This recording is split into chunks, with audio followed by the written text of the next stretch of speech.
কিয়ামতের ময়দানে যত আমল দুনিয়াতে আছে এর মধ্যে সবচেয়ে ভারী আমল কোনটা হবে জানেন?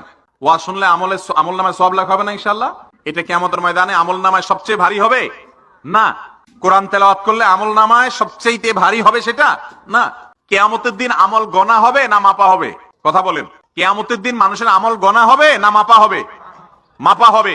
তাহলে মাপা হলে যে আমলের ওজন সবচেয়ে বেশি হবে সে আমলের মূল্য সবচাইতে বেশি। কোনটা সেটা? সুনানে তিরমিজিতে বর্ণিত হয়েছে, রাসূল করিম সাল্লাল্লাহু আলাইহি ওয়াসাল্লাম ইরশাদ করেছেন, মা মিন শাইইন ইউদাউ ফিল মিজান ইয়াউমাল কিয়ামাতি আথকালু মিন হুসনিল খুলুক। কিয়ামতের ময়দানে যত আমল এনে মিজানের পাল্লায় উঠানো হবে মানুষের, আমল তো দেখা যায় না, কিন্তু সেদিন হয়তো আল্লাহ তাআলা এটাকে একটা রূপ দিবেন দেখা যাওয়ার মতো। যত আমল আছে, তাসবিহ পড়া, তাহলিল পড়া, জিকির আজকার করা, কোরআন তেলাওয়াত করা, নফল নামাজ পড়া, নফল দান করা, নফল সাদকা করা, এই সবগুলোকে যখন রাখা হবে, একটা আমল বান্দার আমল নামাতে সবচেয়ে মিজানের পাল্লাতে সবচেয়ে ভারী হবে, তার নাম হলো সুন্দর আচরণ, সুন্দর ব্যবহার। যার আচরণ যত সুন্দর তার আমল নামা তত ভারী হবে, তার মিজানের পাল্লা নেক আমলের পাল্লা তত ভারী হবে।